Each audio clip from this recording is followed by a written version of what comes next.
This episode of Inside Voices is sponsored by Leckie Scotland. You can build inquisitive and positive mindsets towards maths with Primary Maths for Scotland. It's a whole school scheme developed specifically for Curriculum for Excellence. With teacher guides, textbooks, assessment packs, it provides everything that teachers need. You can find out more about this by visiting leckiescotland.co.uk.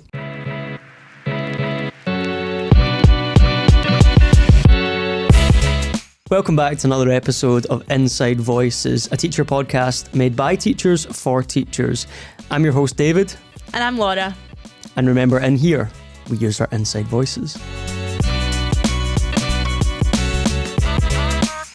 So this week's episode, we're going to be talking about numeracy approaches. We actually have a guest coming on in the episode halfway through, and we'll introduce him when he comes on. But before we do that, we're going to chat a little bit about how we approach numeracy in our class and how things have changed over the years as well. But before we begin, are you not just absolutely exhausted? Longest week ever. And I had my observed lesson on Tuesday. It's just like, yours is next week. I've got mine coming on Tuesday and I'm kind of slightly dreading it. But lads have had the busiest week. Oh, he's truly been like run off his... I'm saying it's been the longest week ever. I have had a normal teaching week. Apart from that, you have not. So when we're filming this, it's been Remembrance Day. And in our school, Primary 7s get to do Remembrance Assembly. Yep. Parents come in, we perform it for the school and for the parents as well. And I don't know why those things are just always so tiring. I think it's because you put the pressure on yourself as well, though. And you want it to go so well, so you're worried for the students. Not worried for them because you know they'll be fine, but like you want them to showcase their talents well. Yeah, I think do you know what the most stressful thing about the whole thing is? Getting the audio system working in any school. Why is it in any school, right, that audio and visual just don't work? Yeah, when you need them to. And our systems are incredible. Like, we actually have like really high-tech stuff. Yeah. And none of it ever seems to work first time. The minute you like fiddle about with it and fix it and everything, it works. But why is it that you have to have like a sound engineer degree to actually work any of this stuff? I think that's what tires me out, because that kind of stuff stresses me out. People are quite good at it. I'm not very good at it. And yet. I'm not good at it yet. Exactly. So anyway, we're tired today. It's a Saturday morning. We're filming on Behind the Curtain there, guys. We film not on a Wednesday. And also, it is so early. And also, I had to get up at 7 o'clock this morning. It's very, very cold. That's the middle of the night for me on a Saturday. So anyway, we are going to be... It's the middle of the night. I sleep till like lunchtime. Are you kidding?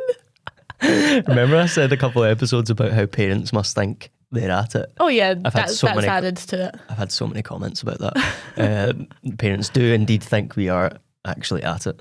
Anyway, we are going to be talking about numeracy. It's a big subject. We're going to talk for a little bit between ourselves, and then we're going to invite our guests on.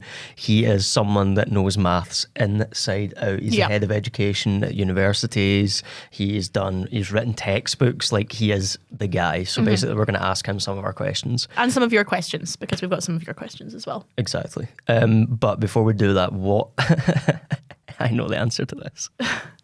What are your thoughts and feelings on teaching maths? Okay, now I love it.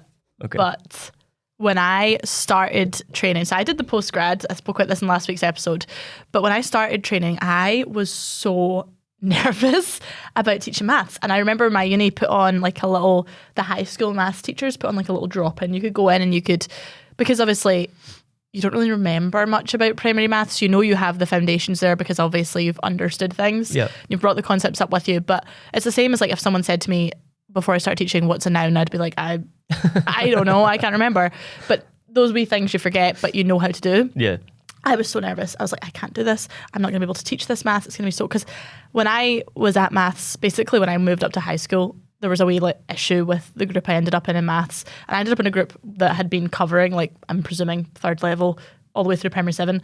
That was not where your girl was supposed to be. Oh, you got put in the wrong class. So I didn't have a clue what was going on. And I sat there failing the whole way through first year. And I'm like, I don't know what's going on. Like, you keep telling me I should know this, and I definitely don't know this. Like, So all of first year I was in that situation, and then they moved me to a different set where I was like, okay, now I know exactly what I'm doing, but I think I've done this like 3 years ago. Uh-huh. And they just So didn't you know went where to too put low. me. Then by the time I finally got put into the class I was supposed to be in, obviously I'd missed a whole chunk of things Yeah. that they'd done. And that just totally knocked my confidence, because I was sitting, my teacher was great. That teacher I had in that class, he was really understanding. He knew the situation because I'd spoken about it with them, and he would help me with everything. But I just ended up being like, I'm in this sort of middle ground where you keep saying I should know this. I don't know it because I've been mixed up in the wrong classes for the last wee while, and I don't know where I'm supposed to be. And it just knocked my confidence with it. I ended up trying higher maths, and then Did you not do higher maths? no, I did not. I lasted like 2 months, if that, and I was like, I'm gonna swap. Do you want to guess what I swapped it for? Go on, you're not gonna get this. Cake making. No. That was a subject. No, Yeah, cake decorating was also. Well, we had cake decorating. No. Like dance or something, or what was it? It was classical studies, Oh, which right. was Greek mythology. Yeah. Okay. Really interesting, but I don't really know how it's on the same page and in the same section as maths. I think it was the only one that was left, to be honest, at that time. And I was like, yeah, cool. I ended up loving it. It was very interesting. But, Yeah, you don't really need higher maths. you know, when to I get went into home and I teaching. was like, you know, Mum, I'm going to drop out of higher maths to do some Greek mythology. Yeah, it didn't go well. No, it didn't. But hey ho, I loved it. Anyway, So it was an anxious thing, I think. So when I went Yeah. into uni and to go into teaching, it was the times tables that were getting me. I love this. I have I actually have a really, really poor memory. I don't just memorize things. it's 4 times 3. I can't, don't do this to me.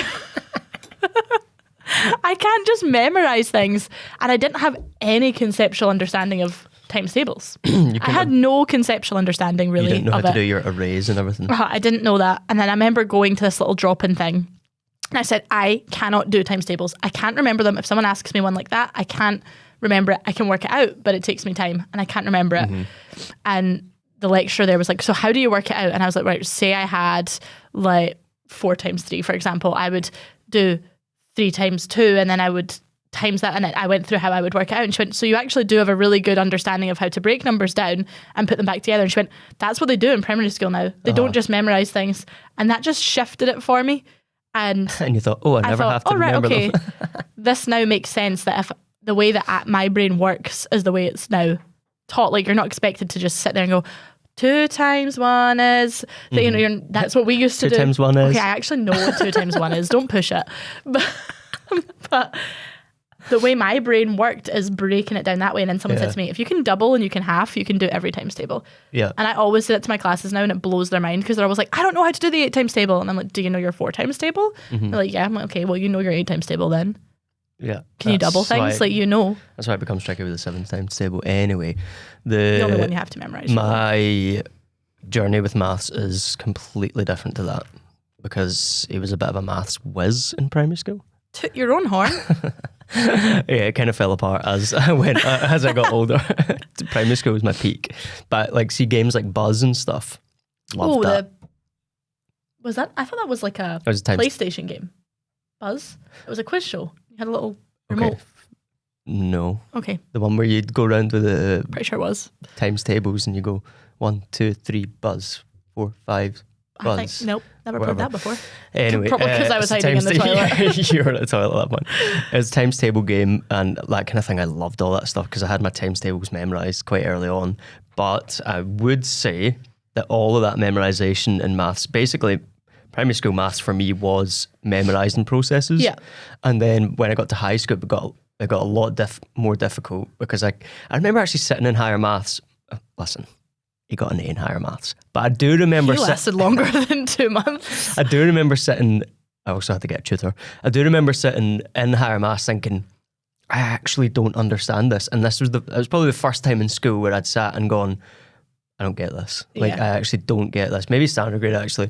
And I remember looking around at people in my class because they were all very, very bright. And I remember looking around thinking, Oh, they've all my got it, goodness, yeah. they get it like that and they don't have to do all their homework. And there was a couple of people that were just really natural at maths. They just got it. And that really shook my confidence a bit. And then he decided to go and do accountancy at university. Interesting Strange choice. decisions. Anyway, yeah, so my memorization of maths and things like that was probably Yeah. what hindered me there because I wasn't understanding the processes, and I think I've spoken about that before. But that's something people always say, though. They always say they've either got a maths brain or they don't. And I think I was really guilty of that. I was really guilty of saying, I just don't have a maths brain. But actually, there's no such thing as having a maths brain or not having a maths brain. It just naturally takes you a little bit longer to work some things out. But if your conceptual understanding is there, which is why it's so important to teach now, it's like you said, it's the first time you'd come across something difficult, and it's not that you didn't have the maths brain for it. It's just you had to maybe work on it a little bit more. And I think part of my issue was as well that I enjoyed the literacy side of things so much, and I found that came really naturally to me. That when I went into maths and it was difficult, I was like, "Oh, this isn't for me." Yeah, you just focus on the literacy stuff. I don't have to try these other things, and I'm relatively good at them. I can get by. And then when it came to maths, I was like, nope. Honestly, you said you had a tutor. I had a tutor, and he was the best guy. He has so much patience. He's a teacher now, actually. So much patience, because I would be sobbing every Tuesday night, like, I can't do it. Like, really, like, breaking my heart over having to sit with a tutor. And he was always so nice. I was like, when I'm like, what's 2 times 4? And she's like, 76. He's like, try again. It's because he's getting paid. That's why. When I went into the postgrad and we had to take a little maths test to like online, it wasn't marked, it was just however many times you needed to. And they're like, this guy has the top score and no one's ever beaten it because he did it this quickly and this is his top mark. It was my maths tutor. Really? And I was like, I actually went up to the lecturer and I went, I actually have him to thank that I'm sitting here because like, he got me through. That's cool. And she was like, that's so nice. So if he's ever listening to this, I highly doubt he will. And he probably will not even know who I am because I don't have the same name anymore either. But he did the postgrad at Dundee Uni and had the top maths test score. That is it's quite a niche claim to fame. Quite a niche claim, but do you know what? I admire it. So yeah, we both have kind of different views on, like, you love teaching literacy, arts, reading, all that stuff. Though. Not art, but the arts. And I love teaching maths. I do like it. I do really like teaching it, to be honest. It's one of my favourite things to teach. And that was not the case when I started teaching. I couldn't get my head around it. I couldn't get my head around differentiation. I couldn't get my head around why some people understood the times tables and didn't understand it. I couldn't get my head around why half the class got something and then it just wasn't my experience of primary school. My experience of primary school was just like flying through stuff. And that took me a while in my probation year and my first year out to kind of get my head around that. But I would say the changes in the way that I teach and the way that we teach across the council have helped me in understanding that. Oh yeah, massively. Would you say? Yeah, massively. I think you see it now. I think the old classic is like the homework, right? So you're sitting around to do your homework. And I mean, my mum used to hit me with this. We didn't do it like this back in my day because it's just column method. I so want to ask Craig about that. Take like adding and subtracting, for example, like column method, adding and subtracting. You're adding 62 and I don't know what, 24 or something. And back in my day, it was column addition. You would add it up, but you wouldn't have any idea what the carrying was. I'd be like, what am I doing here? Because the answer is whatever. I've got that doesn't even have carrying in it. Per example. But if I was carrying over, I'd be like, okay, the answer is 12. So I'm going to move that over. But I don't know what that is. I'm like, so then I'm adding, say I had a number in the hundreds and I'm adding my tens. I'm saying, okay, the answer is 12. Okay, but the answer isn't 12 because that's not what the answer is.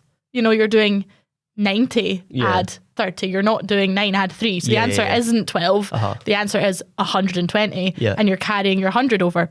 Did I get that? No, because all I knew was a method.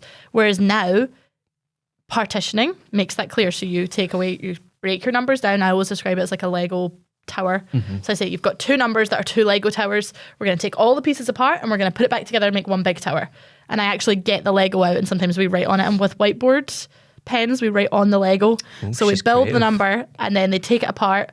They put the number back together and because it's whiteboard pen, you can just wipe it off and you write the new number. And it's just like something in that. And I think that's when you get to the harder maths when you're older. If you've got that understanding, you've built that understanding in your class, maths is not a process remembering or a formula remembering subject anymore. Yeah, and I think that is the biggest shift. We always talk about old maths versus new maths with parents because parents come in and they are, tearing their hair out at home doing homework, and they say, well, it just works, so why don't you just do it this way? Why can't you just this way? And I get that, like if you're stressed and you're busy and you've got clubs to go to and your kids' lives are crazy and homework's a fight, like just do it the way I know. And that's like, it works, why can't you do that? And then the kids sometimes struggle to explain the way they've done it in class because they've not got the support and everything. They've not got they can't remember it fully.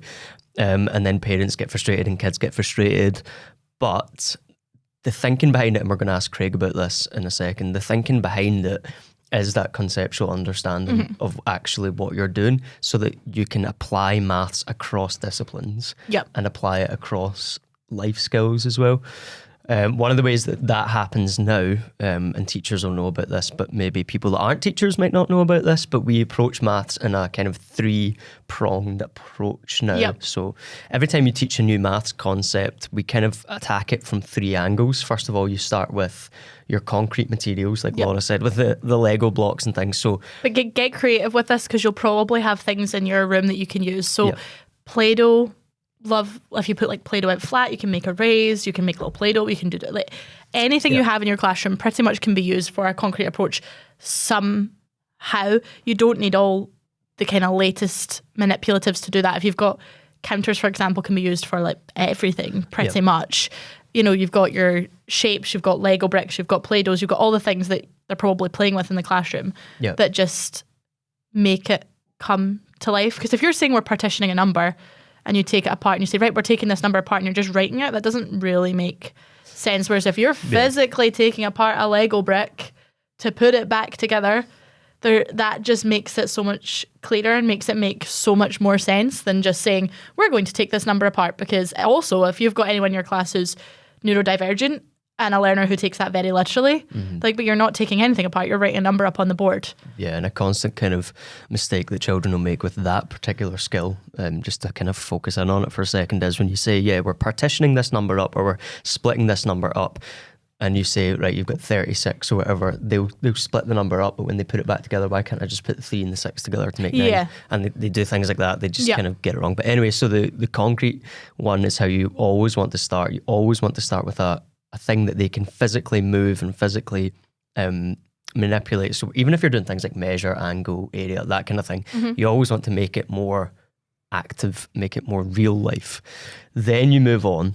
And this helped me really break down every kind of topic that I teach. You move on and you do pictorial or visual. So once you've moved from the concrete and you're quite confident that they understand that, you move on to the kind of picture aspect of it. So you want to get them looking at visuals on your screen. You want to get them printouts. You want to look at everything in a picture. They can draw it like lots of ways. They have to be able to picture it in their head. Can they draw it? Can they do a sum 4 different ways? Can they do their think boards and all that kind of stuff? Do you know I'm going to pick you up on that one?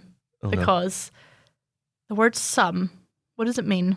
What did I say? You said sum, but what does the word sum mean in the context of numeracy? Adding. Yeah.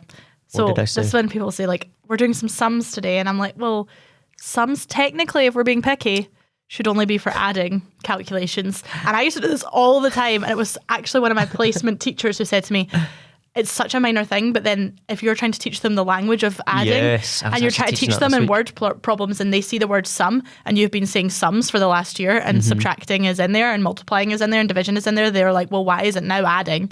So now I'm so conscious of it when I'm teaching. I'm like, we are doing calculations today, or algorithms if you want to be a bit more fancy. She's got the word police out today. Don't say sum unless you're doing adding. Okay. I was actually teaching that this week, so I should have known that. I was doing sum, find the product, all that, find the difference. Anyway, what was I saying? Visuals, yeah. So you want your pictures, you want them to be able to visualize it in their head and show that visualization. Visualization. Just turned into Sean Connery over here. In their head and also on a piece of paper. And then finally, you want the abstract. That's where you want to be able to get to so that they can start to see things without needing the picture, like they can just start to see abstract problems. I think it's really, when you do the pictorial and you're kind of getting ready to shift on, I always think it's really interesting when you put something on, like you put a calculation up and you ask them to solve it whichever way you want. So right now we're going through the different strategies. We've done like empty number line, we've done like kind of friendly numbers, breaking numbers apart, reordering, all of that. We're going through all of that just now. And you say, okay, so now we're at the point of solve this with whichever strategy you want. Some of the strategies they come up with blow my mind. But I think that's such a good thing to see in maths now, because whereas before everyone fit into a box, and I think that's where a lot of the anxiety in numeracy and maths comes from, and people like our age and people older, that they were fit into a box, and if you didn't get it, you didn't get it. Mm-hmm. Whereas now, I put a calculation on the board and I could have 15 different ways of that being solved. I maybe only get 5 of them, but they've gotten the right answer and they can explain their thinking really well. So the key skill in that is explanation of how they got there. So you're not looking for the strategy to make sense to you, you're looking for the explanation to make sense, so you can kind of hear, okay, I could see that would work for other calculations. Mm-hmm. And obviously you also encourage them to pick the most efficient strategy rather than picking the same one all the time. Yeah, it's always a really interesting conversation. But giving them the option means that you're not sitting in your maths exam going, oh, I can't remember how to do long multiplication in the formal method, because you can just do a grid method really quickly. And there you go, I've got the answer. Yep. Whereas if I did that in high school, they would have been like, no, you're doing it this way. Mm-hmm. Whereas I was taught grid method in primary school when I came into primary school teaching, and I'm like, my whole world has just changed. If I was taught like this, she's a big fan of the grid method. I really like partitioning is the strategy I always go to anyway, but grid method is the one for me. Yeah, but I think that is a good point, that children mix and match their strategies as well, which is good. And the best thing to do about it is to talk about it and get their understanding. Yes, of absolutely. It as well.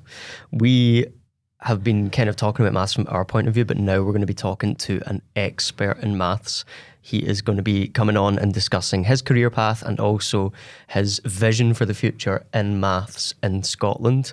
So we're going to get his views now. Teach health and wellbeing with confidence with Happy Healthy You, a health and wellbeing resource designed specifically for Curriculum for Excellence. With editable lesson plans, PowerPoints and resources, Happy Healthy You provides teachers with everything they need for a comprehensive health and wellbeing approach across the school. Topics are built up progressively and are an age-appropriate level for all of your learners. Visit leckiescotland.co.uk to request a sample for your school. You can also save 20% off your purchase by using the code INSIDEVOICES. So we have another guest here on Inside Voices. Our second guest is a bit of a maths whiz. He's going to teach us all things maths, all things numeracy. Our guest is Craig Lowther, and he's going to be introducing himself just shortly. So I'm going to ask you, Craig, what is your experience with maths? How did you get to where you are today? It's quite a long journey. I'll try and keep it short. So I trained as a secondary maths teacher. My first job was in inner city London, where I was a teacher of maths in a high school, head of department. But then I moved to Scotland, where I went to work in Methil and Fife. I was a guidance teacher. Then moved to Murray. I've been around a bit, and principal teacher of maths. I then moved from Murray to Dumfries and Galloway, Stranraer. I was faculty head. And then I liked Murray, so I went back to Murray. I became a learning and teaching officer, and I think that was a pivotal point in my career, because then I was working in the age range 2 to 18. So the whole entire school experience, that was wonderful. During that time I had a short secondment to Education Scotland, and then I left that job, and I'm in my current position. So I'm curriculum leader for science, computing and education at the University of the Highlands and Islands, based at Inverness College. I'm also the series editor for Leckie and Leckie for their math series, which is a wonderful job. And I also am on the editorial committee for the Scottish Mathematical Council journal. So it's safe to say you quite enjoy a little bit of maths. I love maths. I love maths teaching. Yes, all of it. Yeah. And as someone who obviously enjoys maths teaching, has so much experience, a wealth of experience in that, how would you say it's kind of changed in your career, the kind of concept of teaching maths? It's changed a huge amount. I think what's happened in the last 10, 20, 30 years is that we've really starting to understand how children and young people learn mathematics. We understand the sequencing of, the topics and the steps in learning, but we've also really got to grips through neuroscience of how the brain works. And this how the brain works is fundamental, because that's ultimately the organ that we need to use. This whole concept of the very first thing you got to do if somebody's going to learn something new is you got to get them interested and motivated. If you don't do that, then it's pointless. So that's one of our jobs as teachers, is to be key motivator. The easiest way to do that is to get the kids to tell you what are they interested in, and then use your imagination. Well, how can I link that to the maths that I know that they need to learn and can learn? And then we've got their attention. If you don't have their attention, it's pointless. But you got their attention, and then you got to go, all right, so then I've got to get them using their working memory. So they're solving problems in their heads. And the thing about our working memory as humans is it's limited. There's only so much information you can hold in there. So when we're learning new maths, we've got to keep the context simple, or use what I call bare number problems. Because as soon as you introduce a context, that's way more cognitive load that the kids have got to think about. If you're doing a topic of measurement and you say, all right, let's do it in the context of the bridge. All right, and then the kids are thinking, well, what bridge? Have I been to that bridge? And then all their working memory is getting used up. And then no, but I want to learn about measurement. So you got to think about that. And then we've got to practice. And then what we want to do is we want to encode all that learning into a long-term memory. So then it's there, and then we can recall it in the future. So that's fascinating. I didn't know that when I first started teaching. There was no discussion about the brain at all. It was all about structuring how the learning happened. So I think that has changed fundamentally. And I think what's also changed fundamentally is we now understand the steps in learning. I've done a lot of work and reading around New Zealand maths, key ideas in teaching maths, maths recovery, and all of these ideas, and they all tell us how to structure the learning in number and the stages of development that children go through. So actually, it's been wonderful that I've had that opportunity to do that, and now I go around and I share that with my students and anyone else who will listen to me. Because once you understand those steps in learning, not just for number, but for any maths topic, then you're on a winner, and you know then how to think about structuring your learning. So for me, that's the two main things, and that's all then encompassed within mastery learning. And mastery learning, that's how we structure our Leckie books. And the key tenet of mastery learning is that everybody can learn mathematics. Everybody. Yeah. And we fully agree with that. We've just actually been speaking about that people sometimes say they've got a maths brain or an English brain, and we try to break that down in our class all the time, or our classes, all the time, that we want to encourage every learner that they can all learn maths. Obviously, we're just talking at a primary level, but across the board. And we talked about our own struggles with maths through high school and the things that have helped us kind of break through those barriers.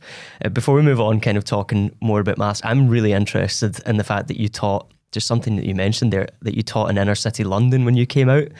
And just quickly, would you like to tell us, I'd love to hear what your thoughts on this are, what the differences were between teaching in inner city London compared to Fife or Murray, or, what were the challenges that you found down there teaching maths compared to what you found anywhere else that you've taught maths?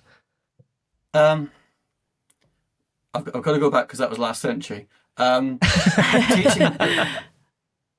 but when I was teaching, it was Dagenham, which is the largest council estate in Europe. And what we found was that the parents and carers of the children and young people that we were working with, almost none of them had any higher level of qualification. They'd left school early, they'd gone to get a job, they'd work at the Ford factory. So the kids that we were working with, we wanted to encourage them to succeed in their learning and to be happy in their learning. But we also wanted to help them develop an ambition to continue their learning as well. And that was really hard because they didn't have a role model at home who had that similar journey. So it wasn't just about us working with the kids. It was about us reaching out into the community as well and promoting that ambition to say, there's multiple pathways that you can follow at the end of compulsory education.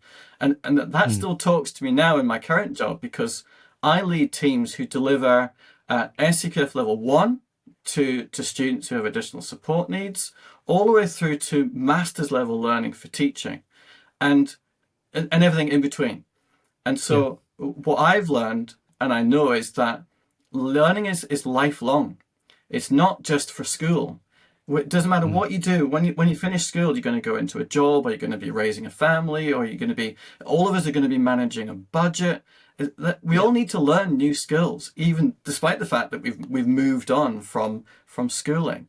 So that was the hardest thing for us. And now that I'm a parent as well, now I know I need to be involved in a positive way in my children's education. Most everybody in the community needs to do that. And coming back to that, that whole maths brain or not a maths brain, we need to.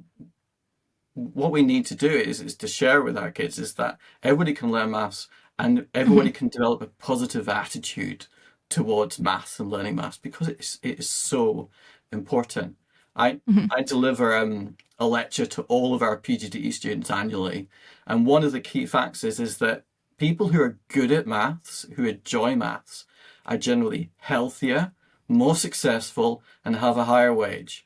Now, there's a story there. So why can't everybody have that? Why do we need to limit people by saying, "Oh, I was never any good at maths"? Well, it's not too late. I mean, my dad's 86 and he's still learning new ideas. He left school with no qualifications, but he's got an amazing math brain. Yeah. So that's fascinating. That's what happened. And it is something that David said, we've just spoken about that, and I did the PGDE myself, and it was something that when I came into that, I really struggled, and I was that person who said, I don't have a maths brain, but actually I found through the postgraduate that I did have a maths brain. It's just when I was taught in school, it was very much remembering calculations and remembering formula and not actually the conceptual understanding behind what was actually happening. So when I was discussing with my lecturers, they sort of pulled it out of me and said, you actually do have a maths brain, because you're pulling all these numbers apart and you're putting them back together and you are working things out really well. It's just maybe you can't remember or didn't understand the formula, and that's okay. It's just, and I think now that's probably a shift that we've seen even in the last kind of 5 years, is there's a lot less focus on here's how you structure a formal calculation, and it's a lot more about building up strategy and building up that conceptual understanding of how things are built, which I think hopefully is shifting that mindset of maths in our young people and our learners. So you mentioned there, Craig, that you are involved in editing the Leckie Scotland textbooks, the primary maths for Scotland textbook, and we use that in school. We've just started using it this year, so I've got a couple of questions for you. But what I've noticed, and I'd like you to talk about your kind of involvement in that as well, but what I've noticed with the textbooks compared to previous ones we've used are there are less questions and there are more active parts of the textbook pages. So for example, some of the challenges at the bottom, I teach primary 7, so we're using, I think, 2C at the moment, but I use that textbook, and at the bottom of every page there's a challenge question, and the children can go and do that with a partner or on their own, which I find excellent because they're never sitting. Yeah, my students love the challenges. Yeah, sometimes I look at the challenges and I'm like, okay, go work that one out yourself. They get so competitive, but I think that's great to see because they're so enthused and excited. And sometimes when you say the word challenge, it would maybe, especially in a maths context, it might make some children kind of shy away because they think, I don't want a challenge in that. That sounds really difficult. But when you make it that way, like you said, at the end of the page, and it's active and it's with a partner and it's exciting, all of a sudden, they all want to give it a go. It doesn't matter if they've maybe found the concept a wee bit challenging, they want to give it a go. And it's just that competitive nature, isn't it, in children, and that need for problem solving. They do enjoy it. So what would you say is the thinking behind that? Because obviously we used to do 500 calculations on a page of a textbook, and the children would just sit repeating the same skills all lesson. Now they do maybe I would say maximum 4 or 5 on a page, with the challenge, which is more kind of open-ended challenges, a lot of them. What's the thinking behind that? So, first of all, I have to say that the team I work with at Leckie are fantastic. The writing team, we've got current and retired primary school teachers who are principal teachers, head teachers, education officers. They are amazing. And we've also got a fantastic design team as well.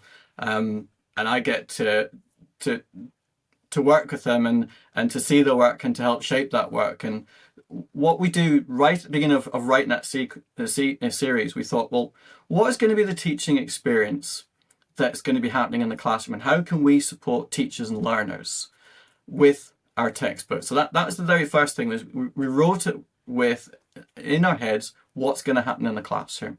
And we also thought, right, not everyone teaches the same, so we need to give some flexibility to how the textbooks are used.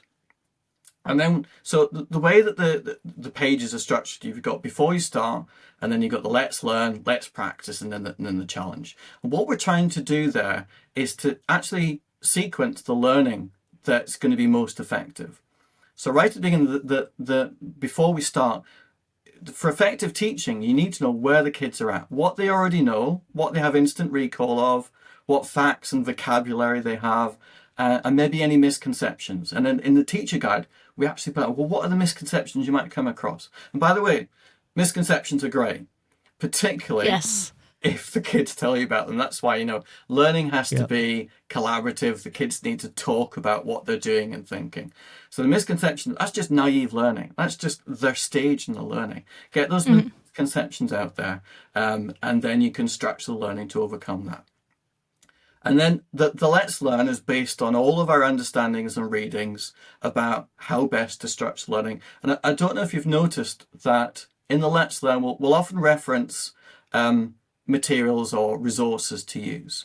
But again, we thought, well, not every classroom has got the same resources. So we talked about, tens frames, numicon plates, place value counters, multi-link, all of these are great because that's the first stage in learning.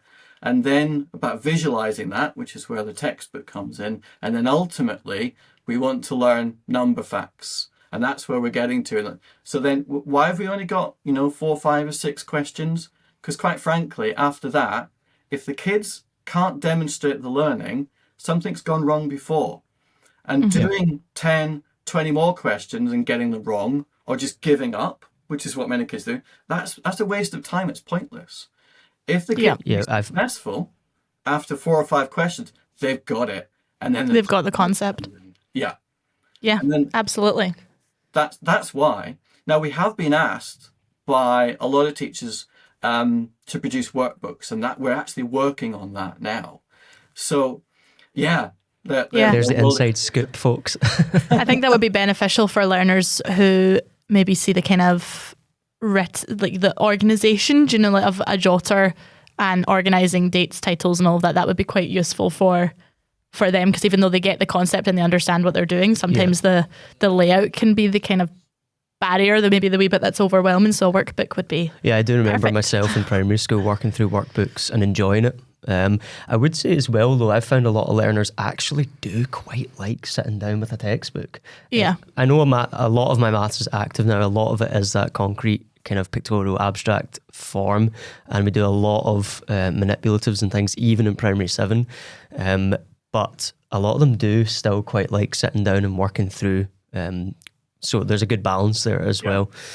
What you said there about gaining it after 4 or 5 questions, could you just speak to that a little bit more? Because a lot of maybe teachers who have been teaching on the road for a little while, or parents even who have been out of school for a little while, might think, well, no, you need to do 20, you need to do 30, you need to do a whole page before you can get it. Is there data to back that up, or what's your kind of point on that? Yeah, I mean, this was based on research, but I want to come back to the brain as well. So if you're using the textbook in that lesson, and like the kids can, they're demonstrating understanding, which in that short number of questions, that's fabulous. But what we also then need to do as teachers is we need to help the memory. And this is a concept called deliberate spaced practice. So if you learned a new concept, you've learned a new way to calculate, and you can demonstrate it in the moment. And then if you never practice it again, you will forget it. That's, and just think back, when you were at school or university or college, you crammed for that exam, then, the 2 days before, and then you got a fabulous result. And then, 6 weeks later, you can hardly remember anything you wrote. That's so true. If you sat me down in front of even a standard grade paper now, wouldn't have a clue. We were just speaking about that when we were talking earlier about how when we became teachers, all the things we had kind of done in primary school, like understanding what an adjective is, when we came to teaching, we were going, remind me what that is again? Like all that silly stuff. Yeah. And so what should have been happening is this idea of deliberate spaced practice. So you practice skill, and then what the teacher does is we recall back to the previous learning, and we practice that, a couple of days later, and then a couple of 2 or 3 days later than that. And what you're doing is you're helping your muscle. Your brain's a muscle, remember? Mm-hmm. So you're helping the brain to remember. So we recall what we've done previously, and we apply that, or we practice that. And I think that's where the workbooks will come in. And then then the spaced practice, then you can space it out more and more, because the more you practice something, obviously the better you are to remember it. Now, doing 6 or 10 or 100 questions within a space of a single lesson is not going to have any difference if you don't do deliberate spaced practice. That is really, really interesting, because we obviously in Primary 7 do the SNSAs, the kind of end of year assessments that we do. We're both SNSA years, so I'm 4 and he's 7. So that's a common gripe with teachers, that you're sitting them down in front of these. Now, the assessment isn't the be all and end all, but you sit them down in front of the assessment and you think, we did this. We did this, 6 months ago. How can you not remember how to do this? But children obviously forget. That's really interesting if they don't practice it often. I'll just quickly, just before you ask me, just that there is actually something called the forgetting curve. And it's a fabulous curve. There was a friend of mine, Stuart Welsh, wrote an article in the Scottish Mathematical Council. He shared the forgetting curve with everyone. And it's within a matter of a few days, if you don't practice something, you start to forget it. So I think mine's probably a few minutes. That's something we can take though into practice, and any teachers who are listening to this can take into practice, because at the end of the week, I usually do math stations at the end of the week. So I think from now on I might add a review station, and they can go in and pick into something that they've been working on, but kind of give them the option to choose what aspect of that they'd like to do. So it's going to take that and run with it every Friday. Absolutely. That sounds awesome. So obviously we've looked at how maths has changed previously. You've given us a fantastic insight into how it's working now. Do you have any sort of visions of how you think maths is going to be delivered, from now and to the next 5 years, 10 years? How do you think it's going to be looking to the future? I can tell you what I would like it to look like. Yeah, the ideal world. Yes, and the Scottish Government's just launched its consultation on the Hayward Review and all the Withers Review and all of that. So that's really important, because we're thinking about shaping how assessment is going to look like in the future. So that's one of my hopes for the future and vision for the future, is that actually we continue to develop our understanding of assessment of mathematics. And in my context, where I'm working in a tertiary setting, I want my learners to come to college and university with a positive mindset, a growth mindset about learning mathematics and continuing their lifelong journey. I also want assessment of mathematics to think about the functional maths that we all need for everyday life, as well as the specialist maths that are contained within the national and higher qualifications. That for me is really important, because you can have all the qualifications in the world, but you need to look after yourself. So you need to be able to budget. You need to be able to make good financial decisions. 100% agree with that. Yeah. So, and we know from research that we don't have good functional maths across the population. And that's because I think we've got the balance of the assessment and the maths curriculum a little bit wrong. People are scared of getting it wrong as well. I think sometimes that can impact the maths, can't it? It's a very, people don't like being wrong, and people don't like getting things wrong. But I guess it's about breaking down those barriers and making it, like you were explaining earlier, something that it's very clear we need to have, and how can you explore it rather than is it right or wrong? Yeah, absolutely. And I've got a second vision as well, which is that teachers, we all have more time together to learn together and to plan together. That for me. That sounds perfect.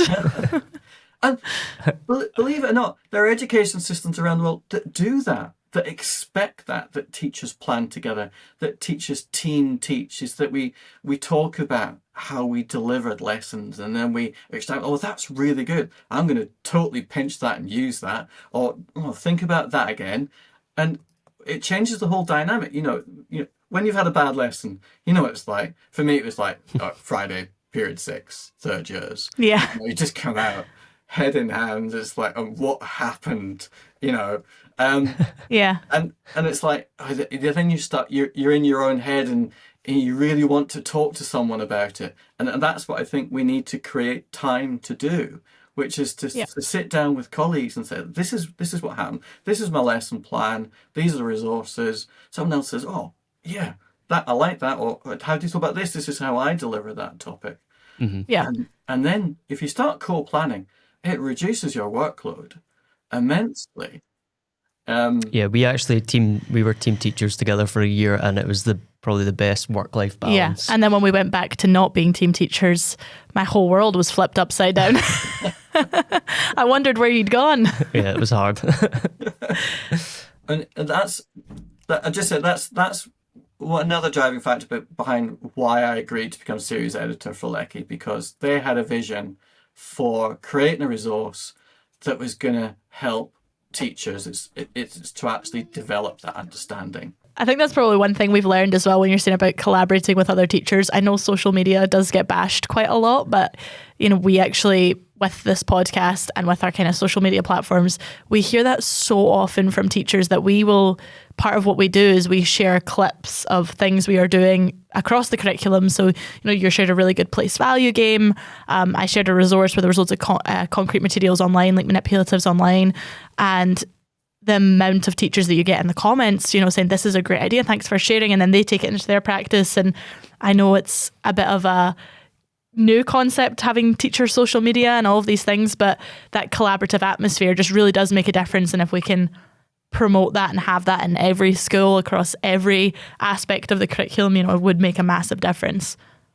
Absolutely. And we've got the tools to do that now. I mean, you guys are just a fantastic example as to how we can do that. So we can get teachers from all across the country and the world together now, like we are today, talking about ideas and actually showing each other ideas and sharing lesson plans electronically.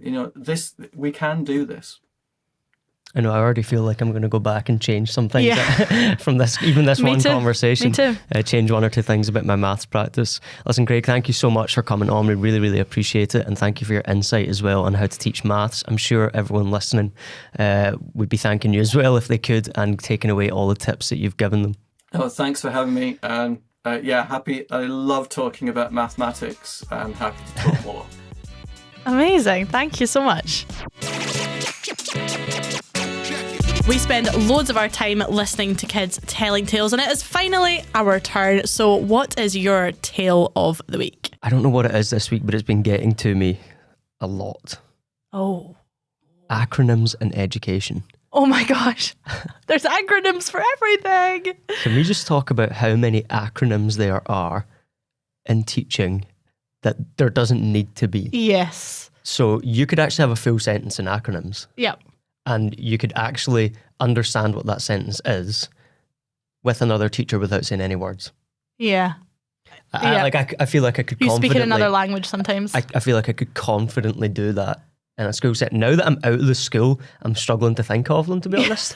But Saturday brain. I actually do think that I could have a full conversation in acronyms, and I just wonder why. I don't think any other profession has it quite like us. I can't remember the acronyms, but I can remember the words.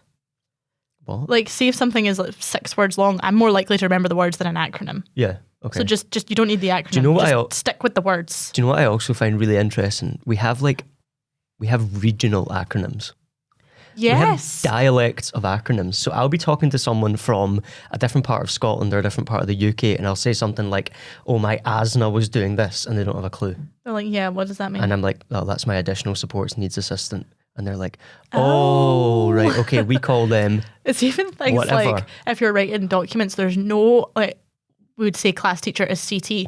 And I'm like, I don't know why I need to abbreviate that because it's the worst one. Do you know it's what not long. It's not too long words. Do you know what the worst one is? Right, and I never understand what it is. Educational psychologist is always EP, because educational psychologist starts with a P, and I never understand what that is. Oh, because it's psychologist. I'm like, what is EP? He's like, ES? I can't work out what it is. I have no idea. I know what you mean. I know. So my tale of the week is I am fed up of acronyms. Thanks for tuning in to this week's episode of Inside Voices. Come back next week, we're going to be talking about the arts in the primary school. And remember, in here, we use our inside voices.